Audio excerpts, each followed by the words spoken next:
Hello friends, मेरे story channel पे आप सभी का स्वागत है।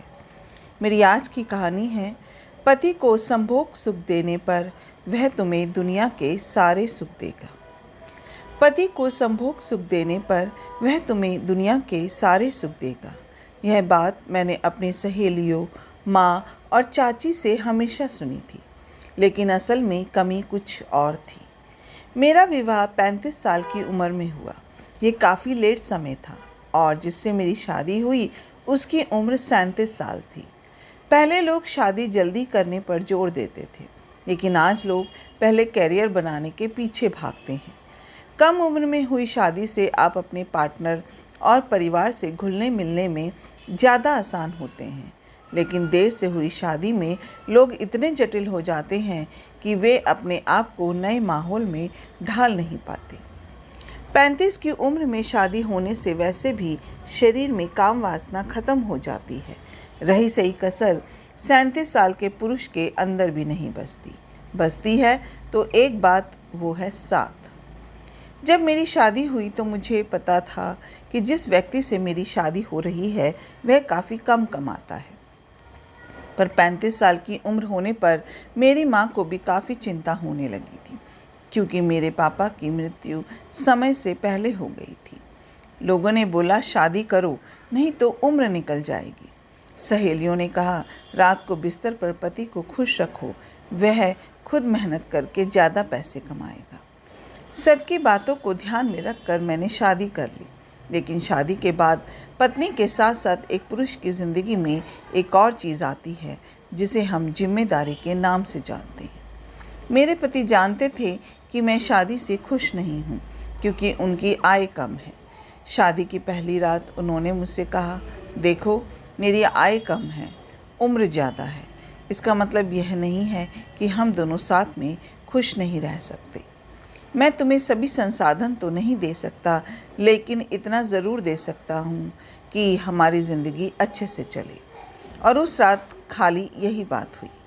20-25 दिन बीत गए, पर हमारे बीच पति पत्नी वाला रिश्ता बना ही नहीं। शायद उन्हें मन में मलाल था कि वे कम कमाते हैं, जिसकी वजह से मैंने उन्हें मन से स्वीकार नहीं किया। फिर सहेलियों से बात हुई, सब ने फिर वही बात कही, उन्हें रात में खुश करो और वे खुद तुम्हारी ज़रूरतें पूरी करेंगे। महीने के अंत में उन्हें वेतन मिला 25,000 रुपये, जिसमें से 5,000 रुपये वे भविष्य के लिए रखकर 20,000 रुपये मुझे दिए। बोले मेरी ज़रूरतें काफ़ी सीमित है, ये पैसे तुम रखो, अगर मुझे ज़रूरत हुई तो तुमसे ले लूँगा, तुम अपने हिसाब से घर देख लो। पर जब मैंने हिसाब लगाना शुरू किया तो पैसे कम पड़े। जब मैंने उनसे इस बारे में बात की तो वे बोले थोड़ी दिक्कत हो सकती है, लेकिन मैं दूसरी नौकरी के लिए ट्राई कर रहा हूँ। ऐसे ही करते करते शादी को 6 महीने हो गए और हमारा झगड़ा हुआ। मैं कहती थी और पैसे कमाओ, वे कहते थे जो है उसमें एडजस्ट करने की कोशिश करो। बात इतनी बढ़ गई कि मैं अपने मायके आ गई और मन बना लिया कि अब इनके साथ नहीं जाना। उन्होंने कई बार मुझे बुलाया, मेरे घर आए लेने। थक हार कर मैंने भी बोल दिया, जिस दिन आप अच्छा कमाने लगेंगे उस दिन आ जाना लेने। आप तो अभी पूरी तरह से मेरा खर्चा भी उठा नहीं पाते। यह बात उन्हें बहुत बुरी लगी। थक हार कर उन्होंने अपने वकील से फ़ोन करवा कर कहा, अगर तुम मुझसे अलग होना चाहती हो तो हो सकती हो। यह सुनकर मेरा गुस्सा और भड़क गया। मुझे लगा कि जो इंसान मेरा खर्चा नहीं उठा सकता वह मुझे छोड़ने की धमकी दे रहा है। मैंने भी बोल दिया नहीं रहना है। हमारी हियरिंग हुई। जज ने पूछा तो उन्होंने स्पष्ट बोला, सर मेरी तनख्वाह कम है, जिससे इन्हें आपत्ति है और मैं इन्हें खुश नहीं रख पा रहा हूँ। किसी इंसान को ज़बरदस्ती खुश नहीं किया जा सकता है। हर इंसान को अपनी खुशी चुनने की आज़ादी है। जजों ने मुझे समझाया कि एक बार रिश्ते में खटास आ जाती है तो ज़िंदगी खराब हो जाती है। तुम चाहो तो एक नई शुरुआत कर सकती हो। लेकिन ईगो की वजह से मैंने किसी की नहीं सुनी और कुछ समय बाद हमारा तलाक हो गया। तलाक के बाद मैंने नौकरी शुरू करी। जब मेरी उम्र 37 साल की हो गई थी और नौकरी करने का निश्चय किया, नौकरी पर आने पर पता चला कि कितना मेहनत का काम है।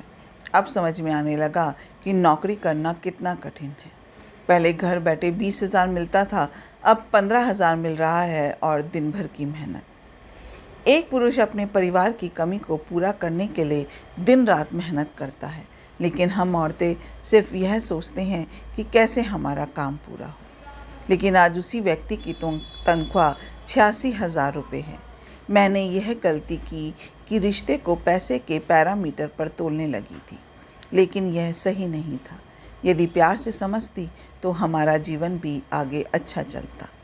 आज के दौर में लड़कियां किसी लड़के से शादी करने से पहले यह जानना चाहती है कि लड़का कितना कमा रहा है, लेकिन असल में किसी से शादी करने से पहले यह जानना ज़रूरी है कि उसका चरित्र कैसा है। शादी जैसे बंधन को चलाने के लिए ज़रूरी है आपसी सहमति, समझ और विश्वास। मुझे यह बात तब समझ आई जब मैंने अपना रिश्ता खो दिया। किसी अमीर से 4 बातें सुनने से बेहतर है कि किसी कम आय वाले के साथ खुश रहने में आनंद है। यह एक सत्य घटना है। आप बताइए, आपके हिसाब से रिश्ते चलाने के लिए पैसे कितने ज़रूरी हैं? अपना कीमती समय देने के लिए दिल से शुक्रिया। कहा, पापा आपने मेरी ज़िंदगी को बर्बाद कर दिया। नई कहानी के साथ अब इस झूठे रिश्ते